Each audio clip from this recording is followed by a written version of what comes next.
বুদ্ধিমান রাকেশ আর বাঘের ফাঁদ। এক গ্রামে থাকত এক বুদ্ধিমান ছেলে, তার নাম রাকেশ। সবাই তাকে বুদ্ধিমান রাকেশ বলে ডাকত, কারণ সে যে কোনো কঠিন সমস্যার সমাধান খুব সহজে বের করতে পারত। একদিন রাকেশ জঙ্গলের রাস্তা ধরে হাঁটছিল। হঠাৎ সে দেখতে পেল একটা বিশাল বাঘ গর্তে পড়ে গেছে। বাঘ গর্জন করে বলল, হে ছেলে, আমাকে উঠতে সাহায্য কর, আমি তোমাকে কিছু করব না। রাকেশ ভাবল, বাঘকে তুললে তো সে আমাকে খেয়ে ফেলবে, কিন্তু না তুললেও মনুষ্যত্বের খারাপ কথা হবে।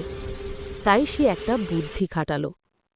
রাকেশ গর্তের ওপর একটা জোরালো বাঁশ রাখল আর বলল, বাঁশ ধরে ওঠো। বাঁশ ধরে টান দিতে লাগল। ধীরে ধীরে গর্তের ধারে উঠে এলো, কিন্তু উপরে উঠেই বাঘ বলল, এখন তোর পালা, তোকে আমি এখনই খেয়ে ফেলব।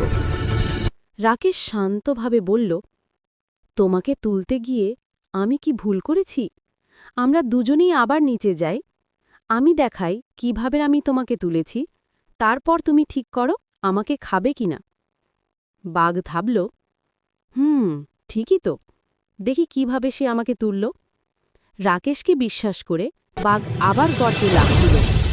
গর্তে পড়তেই রাহিল দ্রুত বাঁশটা সরিয়ে ফেলল এবং দূরে দৌড়ে গেল।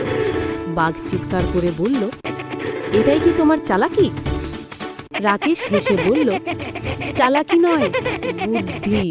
যে নিজের কথা রাখতে পারে না তাকে কখনোই বিশ্বাস করা উচিত নয়।